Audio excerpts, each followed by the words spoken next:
धन्यवाद तृप्ति जी। अभिनंदन आप सभी का।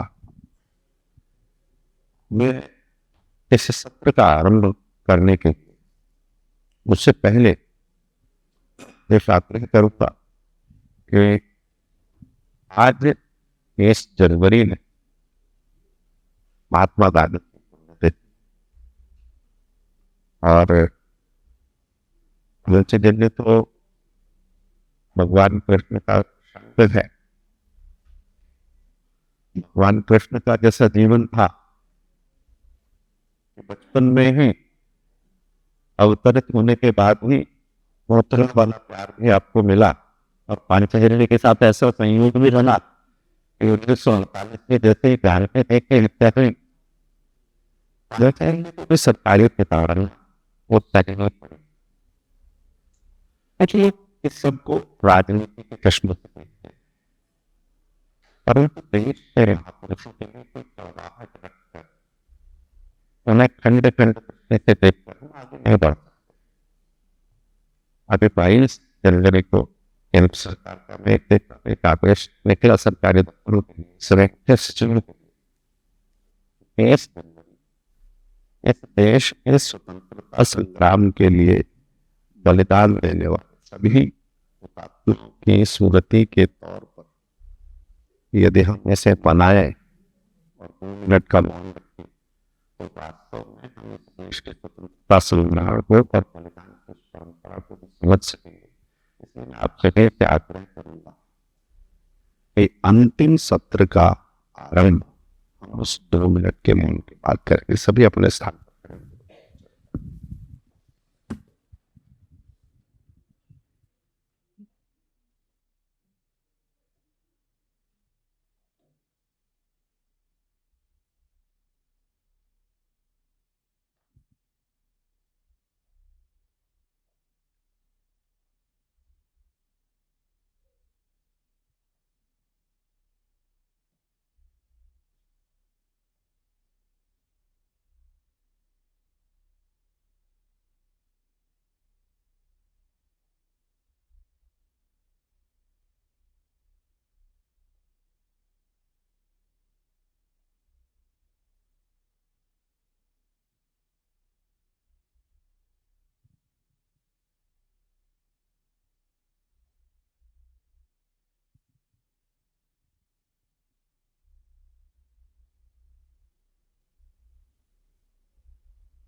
ये सत्र विशेष अर्थों में मेरे प्रकार से महत्वपूर्ण है। सत्र महत्वपूर्ण है। वैसे बात होते हैं इस सफेद की यात्रा में ने इस प्रोजेक्ट इस दृष्टिकोण से, जिस आत्मभाव से और जिस संगठन के दर्पण में सबसे निकट से देखा है उस संगठन की एक शताब्दी की आज इस सत्र में इस हम उन सब प्रश्नों के उत्तर तलाशने की कोशिश करेंगे। संघ 100 साल का हुआ, अगर संघ के बारे में तो प्रश्न उठते हैं, हमारे भी उठते हैं, अलग अलग संगठनों या राजनीतिक दृष्टिकोणों से उठाए जाते हैं, तो उसके पीछे की वंशा और कुचेष्टा की परख वो एक अलग बात हो सकती है, मगर जिज्ञासा समाधान के दृष्टि से वस्तुस्थिति क्या, एक परिवार की तरह हम लोग बैठे और परिवार में ही हमारा जिज्ञासा समाधान मुझे सहज करते हैं। कई बार हम बात करते हैं तो आज उसे जिज्ञासा समाधान साथ में इस बात को आप मुझे आपका अभिनंदन पैदा मुझे पहला एक तरफ बात होती है परंपरा की, और दूसरे उसके साथ में होता है परिवर्तन। तो क्या संघ ये स्वीकार करता है कि परंपरा और परिवर्तन के बीच दोनों अलग अलग चीज, तो क्या परंपरा और परिवर्तन के बीच जो चुनाव है या कमिटस होता है, ये भारतीय सभ्यता का स्थायी गुण है? धन्यवाद हितेश जी। यहाँ उपस्थित सभी सुधीजन, आदरणीय मातृशक्ति और भारत माता के प्यारे सपूतों, बहनों और भाइयों, बात भारत की कर रहे हैं और वरखेड़ी जी जैसे मूर्धन्य विद्वान यहाँ पर बैठे हैं संस्कृत के, तो उनके सामने परंपरा के बारे में बोलने के लिए कहा। उन्होंने अभी परंपरा की परिभाषा दे दी थी अभी एक प्रश्न के उत्तर में। तो भारतीय संस्कृति का जो नैरंतर्य है, भारतीय संस्कृति का जो सातत्य है, जो कंटिन्यूम है, और सहस्त्राब्दी की यात्रा के बाद भी भारतीय संस्कृति जो आज भी बनी हुई है, इतने आक्रमणों के बाद कोई ना टिक सका। इस्तांबुल विश्वविद्यालय में, तुर्की का जो इस्तांबुल विश्वविद्यालय, उसमें 25 वर्षों से एक प्रोजेक्ट चल रहा है और सारे विश्व का खलीफा बनने का प्रयास करने वाला देश इस बात का अध्ययन कर रहा है कि इस्लाम जिन देशों में गया तो 20 वर्षों में, 22 वर्षों में वो पूरे देश में पूरी तरह से कन्वर्शन होकर के इस्लाम हो गया। मिस्र में गया तो मिस्र में 17 साल में कोई नहीं बचा। पर्शिया प्रारंभ फारस से हुआ, तो पर्शिया में गया तो पर्शियन जो बचे वो भारत में ही बचे, पारसी, वहाँ तो कोई पारसी नहीं बचा। और स्वयं तुर्की में गया तो वहाँ 21 साल में इस्लाम ने सब खत्म कर दिया, पहले की जो सारी संस्कृति थी। और भारत में 6ठी-7वीं शताब्दी में आया, उसके बाद से आज तक इतने वर्षों तक राज्य भी किया। उसके बाद भी आज सारे विश्व में 100 अरब से अधिक, 100 करोड़ से अधिक हिंदू, 120 करोड़ से अधिक हिंदू सारे विश्व में यदि न केवल सरवाइव कर रहे हैं, न केवल जीवित है, बल्कि विश्व विजय करने के लिए तत्पर है, तो इसके पीछे का रहस्य क्या है? तो इसके पीछे का रहस्य एग्जैक्ट ये जो प्रश्न आपने पूछा। इसलिए भारतीय संस्कृति के लिए शब्द प्रयोग होता है नित्य नूतन चिर पुरातन। जब रामकृष्ण मठ के अध्यक्ष स्वामी रंगनाथानंद जी का अध्यक्ष तो बाद में बने, जब वो दिल्ली के मठ के अध्यक्ष थे स्वामी रंगनाथानंद जी, उनको रशिया में बुलाया 3 व्याख्यानों के लिए। तो उन्होंने ह्यूमन वैल्यूज़ पे एक व्याख्यान दिया, एक व्याख्यान उनका हुआ स्पिरिचुअल डेमोक्रेसी पे। जब विश्वविद्यालय में उनको बुलाया, मॉस्को विश्वविद्यालय में, तो उन्होंने व्याख्यान का विषय दिया इटर्नल वैल्यूज़ इन चेंजिंग सोसाइटी, बदलते हुए समाज में शाश्वत मूल्य। तो भारत में सदा से ये परिवर्तन और परंपरा का समन्वय किया गया, संघर्ष नहीं हुआ। हमारे यहाँ 2 संकल्पना है, एक शाश्वत की संकल्पना है, सनातन धर्म की संकल्पना है। सनातन का अर्थ होता है जो काल से बाधित नहीं होता, त्रिकाला बाधित सत्य है। तो 5 यम 5 नियम आप लेंगे या धर्म के 10 लक्षण लेंगे तो वो तो त्रिकाला बाधित है। सच बोलना चाहिए, ये 1000 वर्ष पहले भी उतना ही सत्य था, आज भी सत्य है, 1000 साल भी सत्य है। अमेरिका के लिए भी उतना ही सत्य है। ट्रम्प भी झूठ बोलता है तो वहाँ के लोग भी कहते हैं, हम भी कहते हैं झूठ बोलता है। झूठ बोलने को वैल्यू के रूप में नहीं माना जाता, आदत के रूप में हो सकता है, लेकिन वैल्यू नहीं है कहीं पर भी। तो जिसके ऊपर देश काल परिस्थिति से फर्क नहीं पड़ता, ऐसे जो मूल्य है वो सनातन मूल्य है, इटर्नल वैल्यूज है। इसे सनातन धर्म कहा। लेकिन ये सनातन धर्म देश काल परिस्थिति के अनुरूप उसका उपायोजन किया जाता है। It has to be applied according to the time and space. उसको हमारे यहाँ पर शब्द दिया युग धर्म। और इस युग धर्म की व्याख्या ही स्मृतियों ने की। श्रुति तो सनातन की बात कर रही है, स्मृति युग धर्म की व्याख्या करती है। तो संघ भी 100 वर्ष की यात्रा के बाद यदि वटवृक्ष के रूप में फल फूल रहा है, फैल रहा है, तो संघ ने परंपरा को परिवर्तन के मध्य संजोया है, इस विवेक के साथ कि किसे पकड़े रखना है, किसे छोड़ना है। हाफ पैंट छोड़ दी, लेकिन हिंदू राष्ट्र नहीं छोड़ा। तो जो चिरंतन है उसे पकड़े रहना, परिवर्तन को स्वीकार करना, ये संघ का स्वभाव है। क्योंकि संघ हिंदू है तो ये हिंदू का स्वभाव है। तो उसी हिंदू के स्वभाव से, उसी भारत के स्वभाव से उतनी सहजता से संघ परिवर्तन को स्वीकार करता है। सब कुछ बदल गया, गणवेश बदल गया। प्रार्थना आज जो गाते हैं वो पहले थोड़ी थी, वो प्रार्थना अलग थी, मराठी के तौर, मराठी हिंदी की थी, फिर ये प्रार्थना बदल तो कुछ भी सकता है। डॉक्टर साहब ने कहा था जब प्रारंभ किया तो बिना कागज पेन का संगठन बना रहा हूँ, मौखिक सूचनाओं से काम चलता था, संपर्क से काम चलता था। आज हमारे विभाग प्रचार एक एक्सेल शीट भरते हैं। तो परिवर्तन को स्वीकार करने में तो संघ को कोई परहेज कभी नहीं रहा और परंपरा को कभी छोड़ा नहीं। और तकनीकी रूप से वास्तव में बिना कागज पे कहेंगे एक्सेल शीट पर अगर वो अपने आईपैड पर और बाकी सब पे बनाते हैं, फिर बिना कागज पेन पे बिना कागज पे पढ़ाते हैं। फिर संघ के बातचीत व्यवहार सिद्धांत में कुछ शब्द प्रयोग बड़ी स्पष्टता से संघ में जैसे परंपरा परिवर्तन की बात करते हैं, अगर एक और शब्द है राष्ट्र,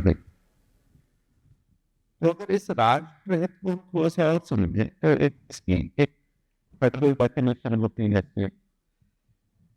तो एक इसके संघीय परिभाषा ऐसे हो सकते हैं जो सिविल बोलते हैं, ये सिविल नागरिक अधिकारी को सीमित कर। ऐसे में राज्य की आलोचना, क्या राज्य की आलोचना से उसको राज्य हित में स्पष्ट रूप से अलग करके देखा जा सकता है? आप इसे जो अंग्रेजी का शब्द राइट है या उर्दू में जिसे हक कहा जाता है, उसका अनुवाद अधिकार कर देते हैं और अधिकार के रूप में शब्द प्रयोग करते हैं। लेकिन फिर वरखेड़ी जी बैठे हैं, संस्कृत में अधिकार शब्द का ये अर्थ ही नहीं है। संस्कृत में अधिकार शब्द का है क्वालिफिकेशन। ये शास्त्र अध्ययन का अधिकारी है, ये इस मंच पर बैठने का अधिकारी है, तो ये उसका राइट नहीं है। He is qualified to be so and so. तो हमारे यहाँ तो अधिकार शब्द का ये अर्थ है, तो इसलिए उसका तो कोई मर्दन कर ही नहीं सकता, क्योंकि इट डिपेंड्स ऑन माई। जो मैनेजमेंट में दो प्रकार की बातें कहते हैं ना, एक तो होती है फेस वैल्यू और एक होती है इटर्नल वैल्यू। अभी 2 दिन से खबर है, मतलब 2 दिन नहीं, पिछले कई दिनों से है, लेकिन कल और आज ज़्यादा चल गई कि चांदी और सोने के भाव बढ़ गए और क्यों बढ़ गए? क्योंकि डॉलर के गिर रहे हैं। तो आपके जेब में जो नोट है, उस नोट के ऊपर 500 रुपया लिखा होगा, तो उसमें एक वाक्य है जिस वाक्य के कारण उस नोट का मूल्य 500 रुपया है। आरबीआई गवर्नर की साइन है और वो लिखता है प्रॉमिस टू पे द बेरर। इस नोट के धारक को मैं 500 रुपये देने का और आश्वासन देता हूँ, वचन देता हूँ। उस आरबीआई गवर्नर के वचन की कीमत 500 रुपया है, उस कागज की कीमत 500 रुपया नहीं है। 8 नवंबर को देख लिया था भाइयों बहनों ने क्या किया था 1 मिनट में भाइयों बहनों ने कागज के टुकड़े का मूल्य बता दिया था। लेकिन सोने की इंट्रिंसिक वैल्यू है, सोने की अंदरूनी मूल्य है। तो अंदरूनी मूल्य को कौन चुनौती दे सकता है? तो अधिकार तो अंदरूनी मूल्य है ना, आपका अंदरूनी, आपका अधिकार, यानी आपने क्या अर्जित किया है। आपने जो अर्जित किया है उसको कोई दूसरा रोक नहीं सकता। लेकिन जिस अर्थ में आप कह रहे हैं उस राइट्स के बारे में तो ये सर्वमान्य है, मतलब कॉन्स्टिट्यूशन के एक्सपर्ट्स मानते हैं। चर्चिल के नाम से, कभी बर्नार्ड शॉ के नाम से कोटेशन बार बार बताया जाता है कि फ्री विल क्या है, फ्रीडम क्या है, व्यक्तिगत फ्रीडम क्या है, व्यक्तिगत लिबर्टी क्या है, पर्सनल लिबर्टी या इंडिविजुअल लिबर्टी क्या है। तो उसके लिए एक उदाहरण, कभी चर्चिल कभी बर्नार्ड शॉ, किसी ना किसी, बहुत लोगों ने कहा होगा, किसी किसी के नाम से कोई कोई कोट करता है कि you are free to move your stick. तो आप अपनी लाठी घुमाने के लिए पूर्ण लिबर्टी है, पूर्ण मुक्त है, पूर्ण स्वतंत्र है। पर वो कहता है कि your liberty ends where my nose begins. मेरा नाक जहाँ शुरू होता है वहाँ तुम्हारा स्वातंत्र्य समाप्त होता है। आप ऐसी लाठी नहीं घुमा सकते कि मेरे नाक पे लग जाए। तो किसी भी सामूहिक जीवन में रहना है तो व्यक्तिगत स्वातंत्र्य को मर्यादा तो आ ही जाती है। अब ये स्वेच्छा से जब होती है तो उसे भक्ति कहते हैं, स्वेच्छा से जब होती है तो वो त्याग होता है। शरीर में कैंसर क्यों होता है? कैंसर किसी विषाणु से, किसी जीवाणु से नहीं होता, बैक्टीरिया या वायरस से नहीं होता, कोई बाहरी एजेंट से नहीं होता।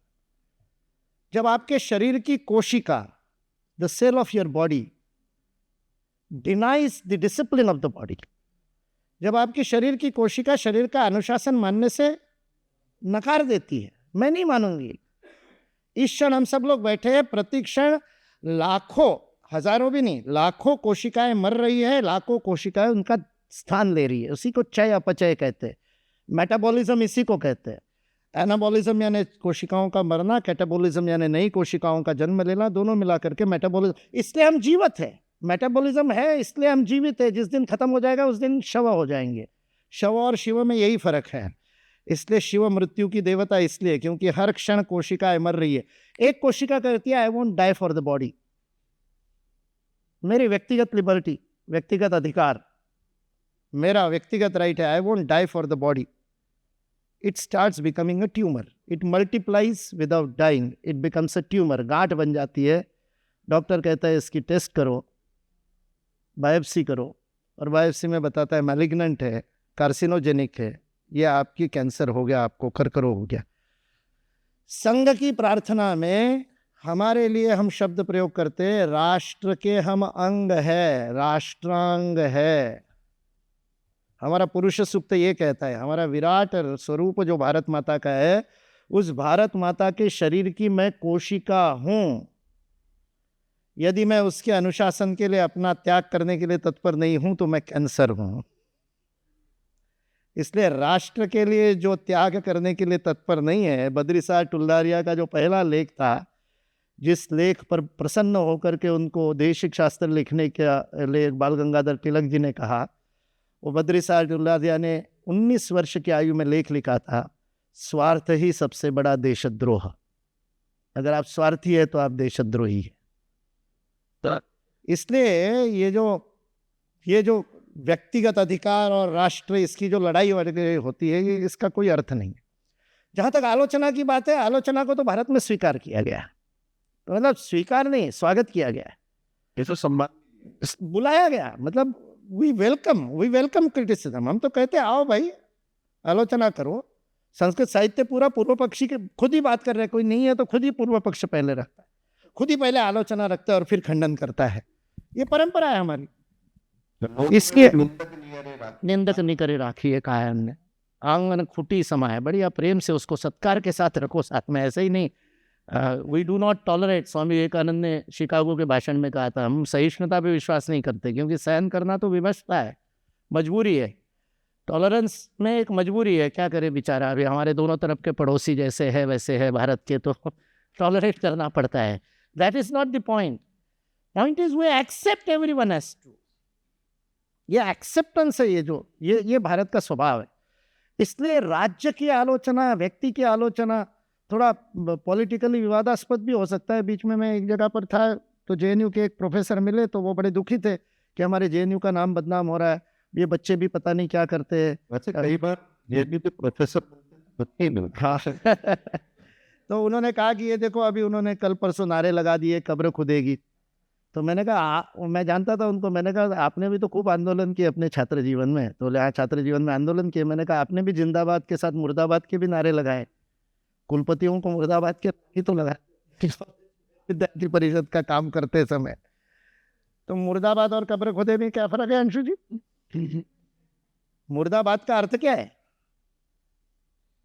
तो हम कई बार इतने ओवर सेंसिटिव हो जाते हैं, और सेंसिटिविटी से हम आलोचना को स्वीकार नहीं करते। हाँ, भारत तेरे टुकड़े होंगे नहीं स्वीकार होगा। मेरे लिए आप कौन है, मेरी कब्र खुदेगी, स्वीकार है, आपको अधिकार है। आप मेरे मृत्यु की कामना करो तो ये मेरे लिए इससे बड़ी कॉम्प्लीमेंट क्या होगी? मेरे जीवित रहने से आप परेशान हैं यदि राष्ट्र के शत्रु मेरे होने से परेशान है तो मेरे लिए तो गर्व का विषय है कि मेरा जीवन सार्थक हो गया। इसलिए मुर्दाबाद और कब्र खुदेगी से किसी को दुख नहीं होना चाहिए। आलोचना करो, राज्य की करो, नीतियों की करो, व्यक्तियों की करो, सब चलेगा। तथ्य से करो, असत्य से करो, क्योंकि बहुत बार तथ्य से आलोचना करना संभव नहीं होता, इसलिए फेक से ही करते हैं। कोई बात नहीं, उस फेक को हम फैक्ट से काउंटर करेंगे। हमने सारा जीवन मिथ्या को तथ्य से काउंटर करना। ये तो हिरण्मयेन पात्रेण सत्यस्य अपिहितम मुखम, और क्या है वो अपिहितम मुखम जो करता है सूर्य तत्वम पूषण अपावृणु, उस अपिहितम मुखम को अपावृणु करने का काम सदियों से हमने किया है। हम तो आलोचना को स्वीकार करते हैं और उसका उत्तर पक्ष देने को तैयार है, लेकिन राष्ट्र के लिए अपमान नहीं सहन करेंगे। ये भेद करना हमको आना चाहिए, राज्य और राष्ट्र का भेद करना आना चाहिए। तो मुझे लगता है ये सेंसिटिव, वो जो प्रोफेसर थी वो बहुत अचंभित थी, आप प्रचारक होकर के ऐसी बात कर रहे हैं। मैंने कहा प्रचारक हूँ इसीलिए ऐसी बात कर रहा हूँ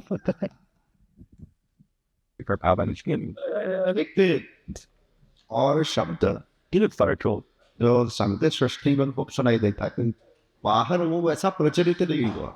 शायद उसकी और व्याख्या करने की आवश्यकता होती है। मैं उस शब्द को समझना चाहूँगा। वो शब्द है समरसता। आजकल तो ज़्यादा चर्चा चल रही है शब्द की तरफ से नहीं, बाकी के व्यंजना क्रमों में भी उसकी चर्चा चल रही है।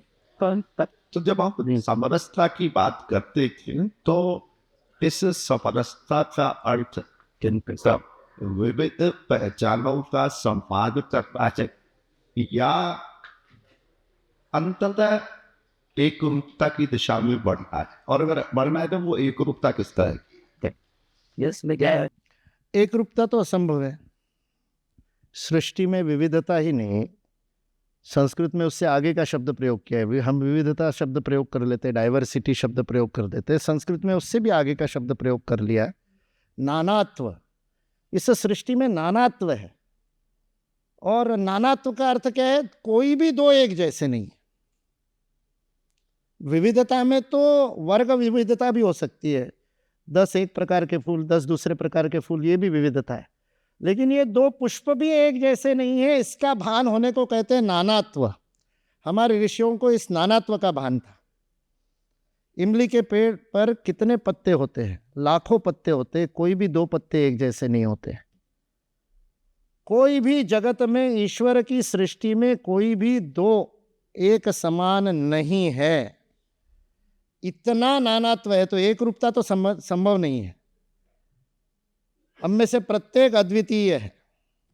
शायद इसीलिए आम आदमी पार्टी का सफाया हो गया, कोई आम है ही नहीं सारे खास है हर कोई विशिष्ट है, हर कोई अद्वितीय है।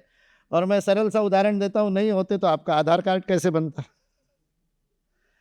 ऐसी उंगलियां किसी और के पास होती तो मेरा आधार कार्ड बनता क्या?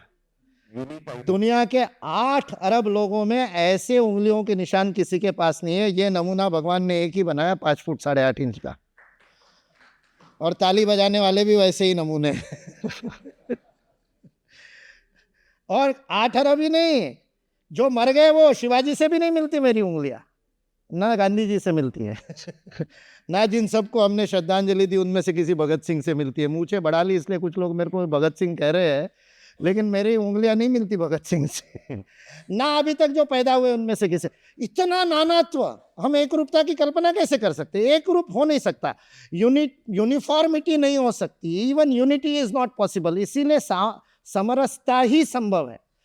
जब हम प्रत्येक की अद्वितीयता को स्वीकार करते हैं कि कोई मेरे जैसा बन ही नहीं सकता क्योंकि मैं किसी के जैसा नहीं हूं, और तब मैं इस नानात्व को स्वीकार करता हूं, स्वीकार ही नहीं करता, उसको सेलिब्रेट करता हूं, और उसमें से जब मौलिकता को जन्म देता हूं तब समरसता आती है। और इसलिए 25 नवंबर 1949 को संविधान सभा में दिए गए अपने अंतिम भाषण में डॉक्टर बाबा साहेब आम्बेडकर ने कहा, जस्टिस एंड इक्वालिटी, वैसे इक्विटी शब्द नहीं है, इक्वालिटी शब्द है। Justice and equality in the preamble of the constitution are not isolated concept. There cannot be justice, there cannot be equality if there is no fraternity. बंधुता के बिना संभव ही नहीं। और उन्होंने आगे कहा, ये बंधुता शब्द लोगों ने कहा, बोले अभी विपक्ष वहाँ संविधान सभा में आलोचना हुई थी, फ्रेंच राज्य क्रांति से नहीं लिया गया ये बंधुता, ये फ्रेंच राज्य क्रांति की बंधुता नहीं है। बाबा साहेब आम्बेडकर ने स्पष्ट किया, भगवान बुद्ध के एकत्व से निकली हुई ये बंधुता है, मुझे इस बंधुता की प्रेरणा भगवान। उस बंधुता को स्वीकार करेंगे तो समरसता समझ में आएगी। भारत मेरा देश है, सारे भारतवासी मेरे भाई बहन है। ये बंधुता जिस दिन आ जाएगी उस दिन इक्वालिटी समझ में आएगी, फिर इक्विटी का झंझट नहीं रहेगा। इक्वालिटी से आगे चल करके हार्मनी, जहां हम अवसर की समानता को देखते हैं, हम प्रत्येक के नानात्व को प्रकट होने का समान रूप से अवसर प्रदान करते, किसी को ठोक पीट करके साँचे में डाल करके एक जैसे बनाने का प्रयास नहीं करते। वो समरसता की संकल्पना है जो भारतीय संस्कृति का मर्म है। विवेकानंद से लेकर शंकराचार्य से लेकर, श्रुतियों से लेकर, हमारे वेदों से लेकर, आगम शास्त्रों से लेकर, नारायण गुरु, श्रीमद शंकर देव, किसी भी संत, कबीर, दादू, मैं एक एक के वचन बता सकता हूँ, चाहे संत रविदास हो, चाहे रंतिदास हो, सबने इसी समरसता की बात की है। इसलिए जब हम कहते हैं कि भारत में संघ के बाहर समरसता शब्द नहीं प्रयोग होता, मुझे नहीं लगता। भारत के हृदय में समरसता है। भारत के प्रत्येक व्यक्ति के मन में समरसता ही है। उस समरसता की अभिव्यक्ति कभी सड़क में आंदोलन के रूप में होती है, कभी घर में सहभोज के रूप में होती है, कभी गांव में सबको एक साथ लेकर के उत्सव मनाने में होती है। केरल में माघ मेला फिर से प्रारंभ होता जाता है भारतपुड़ा के किनारे पर। भारत नदी है केरल में, उस भारत नदी के किनारे पर माघ मेला फिर से प्रारंभ हो जाता है। 300 वर्ष के खंड के बाद इस वर्ष प्रारंभ, इस माघ मास में अभी प्रारंभ हुआ, जिसको केरल का कुंभ कहते हैं। उस कुंभ में समरसता दिखती है। केवल प्रयाग के कुंभ में नहीं, केवल नासिक और उज्जैन के कुंभ नहीं, भारतपुड़ा के कुंभ में भी समरसता दिखती है। सब साथ में आते हैं। ये भारत की आत्मा है। संघ भारत की बात करता है, भारत को समझता है। इसलिए संघ उस सारी बातों को जो आत्मविस्मृत हो गई, डॉक्टर साहब ने यही कहा कि भारत का सबसे बड़ा रोग आत्मविस्मृति है। हम स्वयं को भूल गए। वो कहा ना भाई साहब ने, मैकॉले के प्रभाव में हुआ क्या, तो हम स्वयं को भूल गए। वो आत्मविस्मृति के जंजाल से बाहर निकालने का काम संघ का काम है। अपने आप को स्वयं का स्मरण कराने का काम है। इसलिए सारे ऐसे कठिन कठिन शब्द संघ उनका पुनरुज्जीवन करते रहते। शब्द की व्याप्ति कितनी है ये महत्वपूर्ण नहीं है, भारत के मन का भाव ही समरसता है। बहुत सुंदर व्याख्या। मैं संघ के द्वारा व्यवहार में लाए जाने वाले शब्दों की तुम बात कर ही रहे, मैं इसके अलावा जो सोशल पॉलिटिकल वो सामाजिक परिदृश्य, दो शब्द और बहुत प्रयुक्त होते हैं। एक है नरेंद्र और दूसरा है नेशनल, बहुसंख्यकवाद और राष्ट्रवाद। इन दोनों शब्दों को यदि हम देखते हैं, क्योंकि ज्यादातर सामाजिक राजनीतिक निर्णय का निर्णय के लिए नींव की ईंट की तरह उमस की आधारशिला के तौर पर इन शब्दों का आचरण अधिक किया है। तो ये बहुसंख्यकवाद और राष्ट्रवाद, क्या दोनों के बीच में सूक्ष्म परंतु खतरनाक अंतर आप देखते हैं, या इन दोनों शब्दों को आप कैसे हैं? यह शिक्षा नीति जो है ना, शिक्षा नीति की अभी बात हो रही थी, के ऊपर जो बड़ा समग्र ऐसा स्वतंत्रता के बाद पहला विचार हुआ, वो विचार हुआ जिस एक कमीशन, एजुकेशन कमीशन बनाया था 1966 में, और उसके प्रमुख DS कोठारी थे। तो कोठारी जी होने के कारण उसको कोठारी कमीशन के नाम से ज़्यादा जाना जाता है, लेकिन उसका नाम कोठारी कमीशन नहीं था। उस कमीशन का जो मैंडेट था, वो मैंडेट था एजुकेशन फॉर नेशनल इंटीग्रेशन। बहुत कम लोग इस बात को ध्यान देते हैं कि कोठारी कमीशन का मैंडेट था, और उस रिपोर्ट का जो शीर्षक था, वो शीर्षक था एजुकेशन फॉर नेशनल इंटीग्रेशन। वो जब रिपोर्ट प्रस्तुत की गई, तो उस रिपोर्ट की जो प्रस्तुत नाइक साहब ने की, JP नाइक साहब ने उसको, जो सचिव थे उस कमीशन के, उन्होंने प्रस्तुत की थी संसद में। और उस प्रस्तावना ने उन्होंने DS कोठारी को कोट करते हुए शब्द प्रयोग किया था, जिसको अपने सुरेश सोनी जी बार बार कोट करते हैं। कोठारी जी ने कहा था, the centre of gravity of education, और मैं उसमें और जोड़ देता हूँ, the whole intellectual activity of Bharat has shifted to Europe. We have to bring it back in this country. भारतीय विचार के और वैचारिकी के, मनीषा के गुरुत्व मध्य को यूरोप से खींच करके भारत में वापस लाना, ये शिक्षा नीति का काम है। ये कोठारी साहब ने 1968 में कह दिया था। 2 साल के पूरे काम के बाद में 2020 की शिक्षा नीति में उसको लाने का प्रयत्न किया, खींच करके गुरुत्व मध्य इधर लाने में। आपको लगेगा प्रश्न बहुसंख्यवाद पे पूछा जा रहा है और मैं ये क्या बोल रहा हूँ। ये जो वाद नाम के शब्दावली है ना, ये यूरोप की है। इज्म ये यूरोप की शब्दावली है, भारत में इज्म नहीं है। भारत में वाद है, वादे जायते तत्वबोधा कहा है, उसमें इज्म वाले वाद की बात नहीं है। वदति इस धातु से वाद आता है, तो बोलने को वाद कहा गया। तो बोलेंगे आपस में, संवाद भी उसी से बना। तो बोलेंगे, सम्यक होगा तो संवाद होगा, यदि विपरीत होगा तो विवाद होगा। लेकिन वाद शब्द का अर्थ तो बोलना है। बात काटेंगे तो प्रतिवाद, वाद काटेंगे तो प्रतिवाद होगा। तो वाद शब्द का तो अर्थ बोलना होता है। और यहाँ हमने गांधीवाद, फलानावाद, ढिकानावाद, यहाँ तक कि हिंदूवाद भी अभी चली ना वो हिंदुइज्म और हिंदुत्व पे डिबेट। अरे इज्म कैसे हो सकता है भाई, बुद्धिज्म कैसे हो सकता है, जैनिज्म कैसे हो, फिर तुम इस्लामिज्म क्यों नहीं बोलते, फिर तुम क्रिश्चियनिज्म क्यों नहीं बोलते?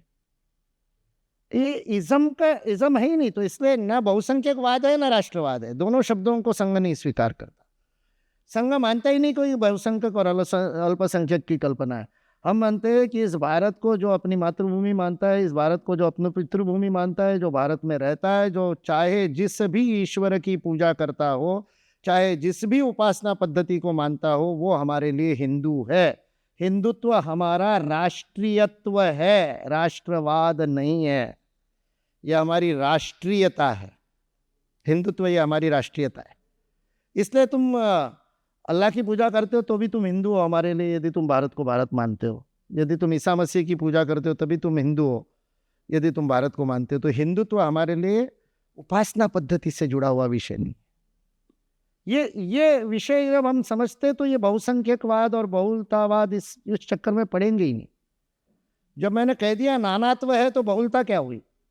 है तो नानात्व भाई। उस नानात्व को जो नहीं समझता पाता वो प्लूरलिज्म की बात करता है, वो कहता है मल्टीकल्चरलिज्म। अरे संस्कृति तो सारे मानवता की एक ही है। करुणा, शुचिता, मुदिता, समता, ये तो ये संस्कृति है, ये सम्यक कृति है। जब सम्यक कृति करने लगे, जब सही मनुष्य सही व्यवहार करने लगे तो संस्कृत है, वो सुसंस्कृत है। तो संस्कारित व्यक्ति अमेरिका का होगा कि भारत का होगा, उससे अपेक्षा एक ही होगी।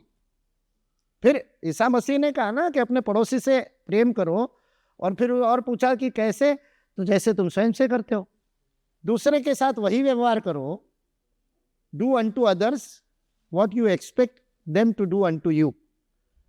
एम्पैथी कहा इसको। हमारे यहाँ पर तो ये विचार ही है कि ये करुणा ही तो जीवन का आधार है। तो ये संस्कृति है, तो मल्टीकल्चरलिज्म कैसे हो सकता है भाई? बहुसंस्कृति हो ही नहीं सकती। संस्कृति तो पूरे विश्व की एक। भारत में इसको जिया, इसलिए हम उसको भारतीय संस्कृति कहते हैं। इसलिए राष्ट्रवाद शब्द को भी टालना चाहिए। राष्ट्रवाद, राष्ट्रवादी, ये शब्द कई बार हम गर्व से धारण करते हैं। मैं राष्ट्रवादी पत्रकार हूँ, मैं राष्ट्रवादी विचारक हूँ। तो ये वाद विवाद के चक्कर में मत पड़िए। राष्ट्रीय पत्रकार बनिए, राष्ट्रीय विचारक बनिए, राष्ट्रीय लेखक बनिए, राष्ट्र प्रेमी बनिए, राष्ट्रभक्त बनिए, राष्ट्र के काम करने के लिए राष्ट्रकर्ता बनिए। केवल भाव प्रेम का होकर के नहीं चलेगा, केवल भक्ति होकर के नहीं चलेगी, वो सेवा के रूप में अपने कर्म में भी उतरनी पड़ेगी। तो ऐसे हम संघ में इस बात को इस ढंग से देखते हैं। इसलिए मेजॉरिटिनिज्म या प्लूरलिज्म पे हमारा विश्वास नहीं है। हम एक राष्ट्र, एक संस्कृति, एक जन की बात करते हैं। भारत एक राष्ट्र है, इसका एक जन है, विभिन्न विविधताओं के मध्य जन एक है। और मैं पूरे भारत में प्रवास करता हूँ और मैंने देखा है कि भाषा अनेक है लेकिन भाव एक है। इस भारत में मैं तो मेरे को कहीं पर भी कोई कष्ट नहीं आता। लोगों के बीच में जाता हूँ तो मेरे को लोग कहते हैं ऐसे है वैसे है, मेरे को तो कभी नहीं लगा। मेरे को तो वही आतिथ्य, वही आनंद मिला और वही प्रेम और वही स्नेह पूरे भारत में मिला। उत्तर, दक्षिण, पूर्व, पश्चिम कहीं भी चला जाऊँ, क्योंकि एक जन एक संस्कृति का हम बात करते हैं। तो राष्ट्र और संस्कृति एक ही है, इसलिए उसके वाद विवाद में नहीं पड़ना चाहिए, ऐसे मुझे लगता है। बहुत उत्तम। इज्म के प्रिज्म से देखने से चीजें उलझी हुई दिखाई देती हैं। आवाज आ रही है आपको मेरी? हाँ, वैसे भी कई सत्र हो गए, जैसे बताया था कि आप शब्द की व्याख्या कर रहे थे। श्रोता की भी ऐसे ही व्याख्या होती है। एक तो जो बहुत ध्यान से सुन रहे हैं वो श्रोता, और दूसरे जो क्या चल रहा है उन्हें कुछ नहीं पता, सोता। तीसरे क्या चल रहा है उसकी बात नहीं है मगर अपनी बात कहनी है, प्रतिवाद वाली बात, सरौता। इस तरह के भी होते हैं। खैर, शब्दों की बात तो लंबी हो जाएगी। मुझे आपने जो बताया संस्कृति सबकी एक निरंतर पूर्ण रंगों में हिंदू है, ऐसा एक संघ का गीत भी हम सुनते हैं। मैं संस्कृति और संस्कृति के प्रवाह की निरंतरता की बात जैसे कि एम मुंशी जी ने की, जैसे डॉक्टर राजेंद्र प्रसाद ने की, जैसे बाबा साहब आम्बेडकर ने की, इसी निरंतरता में अतीत की बजाय जब हम भविष्य को देखते हैं तो भविष्य के तकनीकी विषय, भविष्य में वैश्वीकरण के विषय, भविष्य में सामाजिक संरचनाओं और परंपराओं का बदलना, ऐसे में नैतिकताओं की परिभाषाएं क्या होंगी, संरचनाएं कैसी होंगी, संघ उन्हें कैसे देखता है, साथ ही जो युवा पीढ़ी है उसकी देशभक्ति का स्वरूप क्या पुराने समय के उदाहरण जो हैं उनसे भिन्न नहीं हो सकता। भिन्न हो सकता है तो उस भिन्नता को संघ कैसे स्वीकार करता है और वो भिन्न होकर भी कैसे वैध हो सकते हैं, हम समझना चाहेंगे। क्योंकि संघ को कई बार ऐसे फ्रेम में रखा जाता है कि बदलाव को स्वीकार ना करने वाली दृष्टि। हम संवाद के अंतिम चरण में परिवर्तन की बात हमने पहले भी की थी। मैं अब युवा पीढ़ी के साथ तकनीकी विषय, ग्लोबलाइजेशन के इश्यूज, चेंजिंग मोरालिटी की डेफिनेशन चेंज होना या नई संरचनाओं का बनना, उसको संघ कैसे देखता है, और सबसे बढ़कर देशभक्ति की बात। समय के साथ तो बदलना ही पड़ता है। भगवद गीता में भगवान श्री कृष्ण कह रहे हैं कि विवस्वान, मैंने विवस्वान को बताया था जन्म से पहले, विवस्वान मनवे पराह मनुरिक्ष्वा कवे ब्रवीत, कर्मयोग ऐसा ऐसा चलता चलता आया वो बताया। और फिर उन्होंने एक शब्द में बोल दिया, स काले नेह महता योगो नष्ट परंतप। तो योग नष्ट हुआ कैसे? काले नेह महता, काल सतत प्रवाहित, इसलिए उसको काल कहते हैं। हमारे यहाँ मृत्यु को भी काल कहते हैं ना, क्योंकि वो सतत प्रवाहित होता है और रहता नहीं। इसलिए राष्ट्रीय पुनर्जागरण का मतलब हम पीछे नहीं चले जाएंगे, काल के चक्र को हम उल्टा नहीं घुमा सकते। इसलिए भूतकाल की बात करके राष्ट्रभक्ति की बात करना तो बिल्कुल कतई उचित भी नहीं। और स्वतंत्रता से पहले देश के लिए मरना आवश्यक था। हंसते हंसते फांसी पर चढ़ गए, इसलिए हम मदन लाल धिंगरा और राजगुरु और सचिंद्रनाथ सान्याल को याद करते हैं, और सावरकर को इसलिए याद करते हैं क्योंकि उन्होंने देश के लिए कष्ट सहन किए और काले पानी में गए। हमको तो ये करने की आज आवश्यकता नहीं है ना, आज तो देश के लिए जीने की आवश्यकता है। तो आज तो देशभक्ति के मायने बदलने ही पड़ेंगे, आज तो देशभक्ति के परिमाण बदलने पड़ेंगे। अन्य परिमाणों पर ही देशभक्ति को, हमको अपनी स्वयं की देशभक्ति का मूल्यांकन, कोई दूसरे को सर्टिफिकेट नहीं दे सकता। ये भी आरोप लगता है ना, आप दुनिया को देशभक्ति का सर्टिफिकेट, संघ मानता ही नहीं। हम तो ये मानते कि कोई किसी को सर्टिफिकेट नहीं दे सकता, खुद को ही अपना प्रमाण आत्म प्रमाण है। स्वयं के अंदर ढूंढना है कि मैं क्या कर रहा हूं, अपना आत्मावलोकन करना है।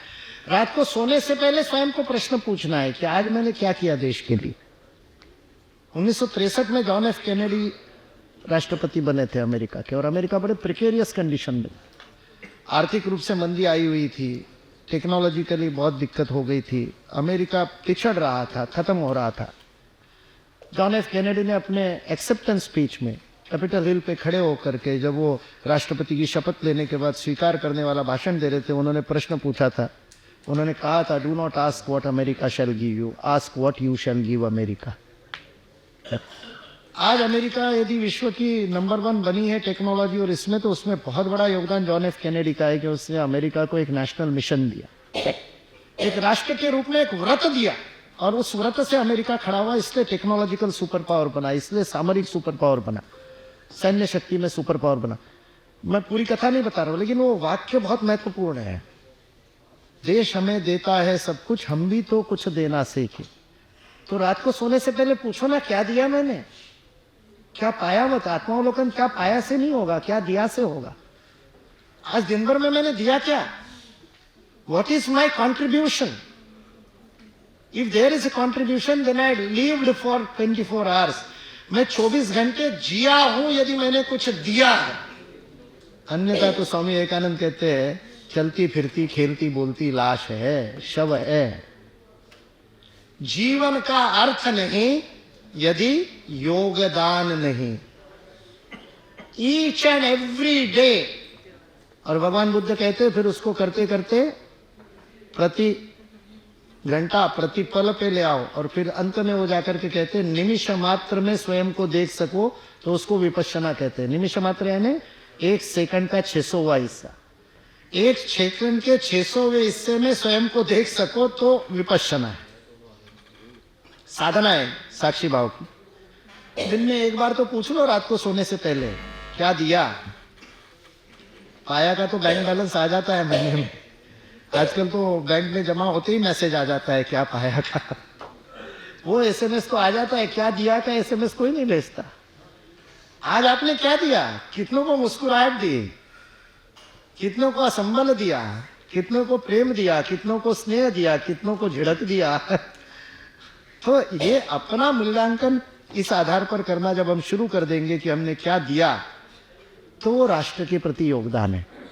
और टेक्नोलॉजी गति बढ़ाती है, तकनीक आएगी नहीं, नई तकनीक वही बताया ना, वो इंद्रियों का आधार बनेगा। उन्होंने नयन उपनयन का बताया कि ये उपनेत्र जो है, ये उपनेत्र नेत्र का आधार है। संस्कृत में उपनेत्र कहते हैं इसको। ये उपनेत्र नेत्र का आधार है, उप है लेकिन डेप्यूटी है, मूल तो वही है। सोर्स तो ये भी चक्षु नहीं है, इसका जो इंद्रिय है मन के अंदर, चक्षुवे इंद्रिय अंतःकरण में, उस अंतःकरण के इंद्रिय की मूल बात है। बाकी तो बाहर तो बदलता रहेगा और काल चक्र घूम पकड़ के फिर आएगा। साहित्य उत्सव में गया था तो मैंने कहा कि हमारे यहाँ तो पहले श्रुति थी, उच्चार के बाद अनुच्चार करना, इसी के द्वारा सारी गुरुकुल की शिक्षा होती थी। गुरु बोलता था, गुरु के पीछे सही उच्चारण करता था, गुरु के वैखरी वाणी से मिला हुआ लेता था, ग्रहण करता था। उससे पहले परावाणी में दक्षिणामूर्ति ने चित्रम वटतर और मूले बड़ा अद्भुत वर्णन किया कि 4 शिष्य बैठ गए और चिन्ह मुद्रा धारण की और पूरा डाउनलोड हो गए चारों वेद। तो परावाणी वाले गुरु आज भी है। मेरा सौभाग्य है, मैंने ऐसे परावाणी वालों के साथ भी संवाद किया है, उनका कृपा मुझे मिली है। और लेकिन वैखरी वाले का अनुच्चार से तो हमारे यहाँ श्रुति का था, तब कोई लेखन था नहीं। फिर लगा कि ये जो निकलने वाले अभी जो ध्वनि की तरंगे है वो कुछ क्षण में क्षरित हो जाएगी, खत्म हो जाएगी, तो उसको थोड़ा स्थायी बनाना है। तो स्थायी बनाने के लिए उसको रूप दिया गया।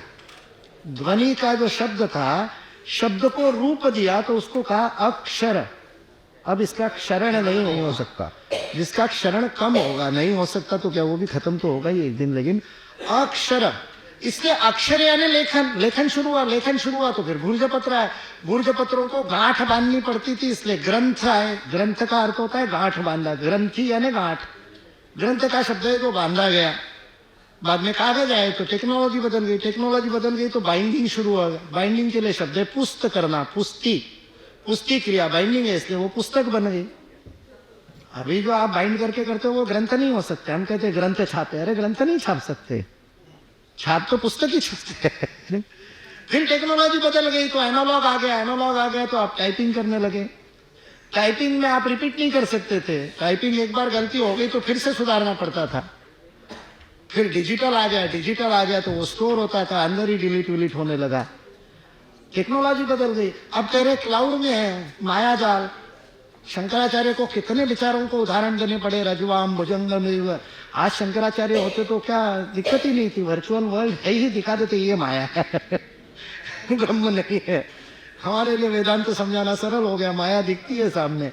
क्लाउड आ गया, आगे क्वांटम कंप्यूटिंग आएगा, पता नहीं क्या क्या टेक्नोलॉजी आएगी। एआई आ गई, लोगों को डर लग रहा है। कृत्रिम से क्या डरना है, हम तो अकृत्रिम है। मैं युवाओं को मजाक में कहता हूँ हमेशा कि लीव एप्लीकेशन चैट जीपीटी से बनाओ तब तक ठीक है, लव लेटर मत बनाओ। भावों को चैट जीपीटी नहीं बता सकेगा। तो ये जो भाव का जगत है वो मौलिक है, वो क्रिएटिव है, वो रिपीटेटिव नहीं है। इसलिए टेक्नोलॉजी केवल साधन है। और भारत ने हमेशा जो टेक्नोलॉजी आई उस टेक्नोलॉजी से अपनी संस्कृति फैलाई। लोगों ने कहा टीवी आ गया तो टीवी तो सत्यानाश कर देगा, कहानी घर घर की हो जाएगी। हमने रामायण महाभारत घर घर पहुंचा दिया उसी टीवी से। आज ओटीटी के और सबके जितने प्लेटफॉर्म है, सब सर्वाधिक टीआरपी वाला कार्यक्रम देवों के देव महादेव है। सर्वाधिक टीआरपी वाला कार्यक्रम जयवीर हनुमान है। सबसे ज़्यादा जो प्रसार संख्या कल्याण की है या अमृतानंदमयी के मैगजीन की है। आस्था और संस्कार चैनल जैसी व्यूअरशिप दुनिया के किसी चैनल के पास भी नहीं है। भारतीय संस्कृति साधनों का उपयोग करती है। उपन्यास नहीं थे संस्कृत साहित्य में, उपन्यास नहीं थे संस्कृत साहित्य में, रूपक नाटक होते थे, काव्य होते थे। उपन्यास अंग्रेजी से लेके आए, मिल्स एंड बून लेके आए ताकि श्रृंगार फैला दे और युवाओं को श्रृंगार में लगे रहेंगे तो स्वातंत्र्य में नहीं जाएंगे। हमने आनंद मठ लिख दी और इस उपन्यास से ही अंग्रेजों की ऐसी तैसी कर दी। हमने उसी तकनीक का उपयोग करके उनको ऐसा तैसा कर दिया। एआई भी आने वाले समय में वेदवाणी बोलेगा। और मैं कालचक्र की मजाक कहता हूँ कि सारी टेक्नोलॉजी बदल गई और उसके बाद आज की जेन जी और जेन अल्फा फिर श्रुति में आ गई। अब तो वो पीडीएफ पढ़ना भी नहीं चाहते, ऑडियो ही चाहिए उनको। अब तो भजन तो क्लबिंग कर रहे हैं वो लोग। बुक भी ऑडियो बुक हो गया, हाँ, किंडल में भी ऑडियो बुक हो गया, तो फिर श्रुति पे आ गए गोल घूम करके। तो कालचक्र पूरा है, श्रुति यह सनातन है, वही रहेगी। इसलिए बदलती तकनीक से संघ को कभी भय नहीं लगता, हम तो उसको स्वीकार करते हैं। और सामाजिक माध्यमों में भी आज हमारा ही राज चल रहा है। बिल्कुल। मतलब मैं कह रहा था कि अब तो बीबीसी भी भजन क्लबिंग की स्टोरीज कर रहा है। कुछ लोगों को लग रहा है कि युवा अपनी ऊर्जा कहाँ खर्च कर रहे हैं, मगर उनकी चिंता अलग है, युवा अपने मूल से जुड़े हुए हैं। हाँ, 1 जनवरी को भी हमने मंदिर भर दिए।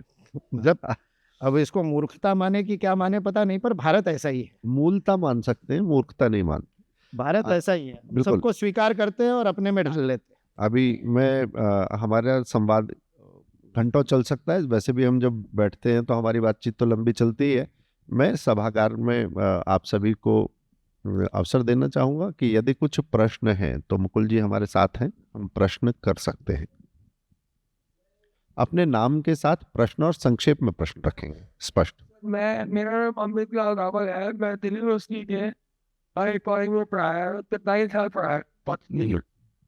जेएनयू में 28 दिसंबर 2014 को डिस्ट्रिक्ट कांग्रेस की एक 3 दिन की मीटिंग, उसमें जो प्रेसिडेंशियल स्पीच बांटी गई उसका टाइटल था इंटरोगेटिंग यूनिटी इन डाइवर्सिटी। और ये मिस्टर अंसारी जो थे उस समय वाइस प्रेसिडेंट, उन्होंने मतलब उसको कोलैबोरेट किया था उस 3 दिन की इसी कांग्रेस को। तो क्या ये आप इसको सही समझते हैं, इंटरोगेटिंग यूनिटी इन डाइवर्सिटी? मतलब वो यूनिटी क्या है, अंसारी साहब की किसी भी बात को सही गलत क्यों विचार करना? अंसारी साहब की खाली शीर्षक के आधार पर पूरा विषय क्या था उसकी व्याख्या करना है, वो ये कहते हैं कि नहीं, वो ठीक है। मुझे भी ध्यान है वो सारा विषय। मुझे लगता है उन बातों में पढ़ना ही नहीं चाहिए। वो एक एजेंडा को लेकर के जो काम करते हैं ना, उनके ऊपर दया करनी चाहिए।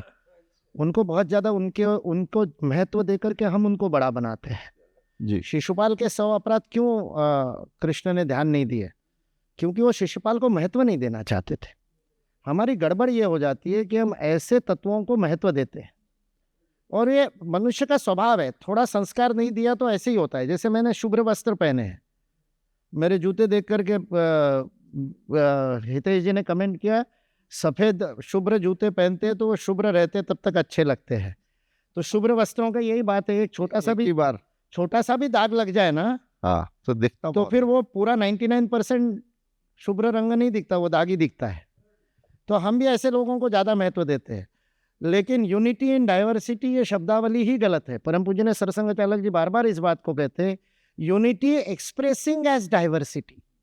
वह एकत्व ही जो है वो विविधता से प्रकट होता है। विविधता में एकता नहीं है एकत्व ही वो विविधता में प्रकट हो रहा है। इसका इंटरोगेशन करने के लिए अंसारी साहब को आमंत्रण है, लेकिन उसके लिए अंदर जाना पड़ता है। फ्रिट्जॉफ कापरा की पुस्तक है वेब ऑफ लाइफ, और उस वेब ऑफ लाइफ पुस्तक का प्रारंभ वो ऐसे अद्भुत प्रसंग से करता है। वो पाठकों को कहता है कि आप एक फॉरेस्ट में गए, जंगल में गए, चारों तरफ देखिए कितने प्रकार के वृक्ष है, कोई गगनचुंबी वृक्ष, कोई छोटे पादप, कोई तृण, इतने सारे वृक्ष है, इतने सारे हरे रंग, इतने विविध रंग के पुष्प, विविधता से नटा हुआ सुंदर यह वन।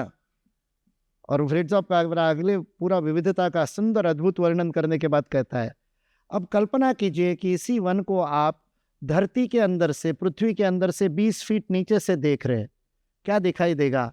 वो कहता है roots and roots and roots everywhere. एक ही जीवन रस को ग्रहण करने वाली अनेक जड़ें, विविधता उस एकत्व से निकला हुआ है, उस एक जीवन रस से निकला हुआ है। उसको इंटरोगेट करना है तो 20 फीट नीचे जाना पड़ेगा, तपस्या करनी पड़ेगी, तब वो एकत्व समझ में आएगा, तब विविधता समझ में आएगी। और कोई प्रश्न? सर मैं पूछना चाहूँगा मेरे अपने नाम से सर मेरा नाम आदित्य कृष्णा है और सर मैं ये पूछना चाहूँगा कि जो संघ है सर वो क्या प्रयास कर रहा है जेन जी को जोड़ने के लिए, क्योंकि यहाँ पे जो समिट हो रहा है उसमें भी काफ़ी कम जेन जी की वो है, बहुत कम लोग आए हैं अगर हम देखें तो जेन जी के उस पर शाखा में जेन जी आती है, जेन अल्फा पे आती है। संघ की जो सारी स्वयंसेवक संख्या है पूरी, उसको यदि आप देखेंगे तो उसकी एवरेज एज 28 है। संघ के स्वयंसेवकों की एवरेज एज 28 जेन जी वाली एवरेज एज है। हमारे प्रांत के स्तर के अधिकारियों की अधिकतम आयु, अधिकतम एक आध अपवाद होगा तो होगा, अधिकतम आयु 45 वर्ष है। 45-50 वर्ष के ही प्रांत के अधिकारी, उसके नीचे के ही सारे के सारे। बड़े लोग तो केवल ऊपर अखिल भारतीय स्तर और क्षेत्र के स्तर पर है। मूल रूप से संघ के स्वयंसेवक, संघ के कार्यकर्ता, संघ के अधिकारी ये युवा ही है, संघ युवाओं का ही है। डॉक्टर साहब ने छोटे छोटे बच्चों को लेकर के कबड्डी खेल करके शाखा प्रारंभ की थी, तो संघ का सारा प्रयास ही अभी भी बाल कार्य के लिए ही प्रयास होता है। इसलिए यहाँ भले ही जैन जी नहीं दिख रही हो, शाम को शाखा के मैदान पे आना, वहाँ केवल जैन अल्फा और जैन जी ही दिखेंगे और उन्हीं की संख्या अधिक होगी। युवा और तरुण उनके गण लेने वाले एक दो मिल जाएंगे, बाकी 20-25 तो वही मिलेंगे। इसलिए संघ तो पूरा का पूरा जैन जी, जैन अल्फा, जैन बीटा और मिलेनियल और ऐसे ही लोगों में है। बूमर तो थोड़े से ही है। मैंने परसों एक जगह पर अपने आप को बूमर कहा तो मेरे मित्र ने मेरे को वो पूरा भेज दिया, नहीं नहीं आप बूमर नहीं हो, आप जेन एक्स हो। मैंने कहा चलो किनारे पर ही हूँ। तो अभी तो जेन, तो जो भी है ऐसे हमारे जैसे कम ही है, संघ में ज़्यादा जेन जी है। आदित्य जी, वैसे आपको बता दूं यहाँ पर आपको अभी कुछ कम दिखाई दे रहे हैं, क्योंकि फिजिकल अपीयरेंस में जेनजी जिस तरह के आयोजनों में जाते हैं ये उससे थोड़ा अलग है। अभी शब्दोत्सव यहाँ पर हुआ था और उसमें जेनजी का जो फुटफॉल था हमें वो भी देखना चाहिए। दूसरा, पांचजन्य के परिवार की भी अगर मैं बात करूं तो जो नए लोग नए माध्यमों से अधिक जुड़ रहे हैं, हमारे इंस्टा के पेज, हमारे ट्विटर के पेज, उसके अलावा कुछ हमने नए कैरेक्टर्स भी बनाए हैं। एक नव्या है, एक आरंभ है, एक बगीरा है, इस तरीके के, एक अर्ना भैंसा एक कैरेक्टर है, इस तरीके के कुछ कॉमिक कैरेक्टर्स भी हैं। नए समय में अपनी बात कहने के लिए नए किरदार भी चाहिए और जो इस तरह के आयोजन रहेंगे कि जहां पर युवा प्रतिभाग की ज्यादा अपेक्षा है, अवसर हैं, ऐसे नए मंच भी हम तैयार कर रहे हैं। और कोई प्रश्न? मुझे लगता है कि अब ये सब श्रोता जी का, अब ये सब श्रोता हो गए सुन चुके। नहीं, मैं ये मानता हूँ कई बार जो उत्तर होते हैं वो कि कई बार उत्तर बहुत संतोषकारक होते हैं।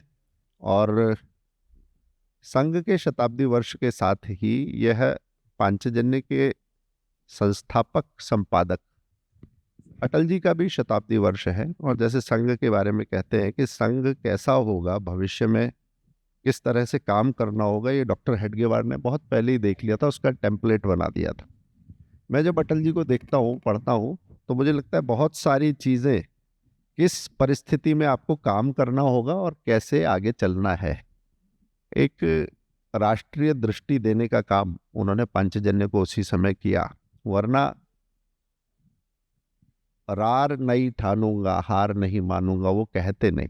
अगर संसाधनों के अभाव के बीच में भी अपना प्रभाव छोड़ना और किसी के प्रभाव में ना आना, ये कठिन बात उन्होंने कही। या आज के समय में बहुत सारी दिक्कतें, बहुत सारी बाधाएं सामाजिक समरसता को, इस सोशल फैब्रिक को खराब करने के मौके आते हैं, तब ध्यान आता है कि वो तो उन्होंने पहले ही कहा, बाधाएं आती हैं आए, घिरे प्रलय की घोर घटाएं, पाँव के नीचे अंगारे, सिर पर बरसें यदि ज्वालाएं, निज हाथों में हंसते हंसते आग लगाकर जलना होगा, कदम मिलाकर चलना होगा।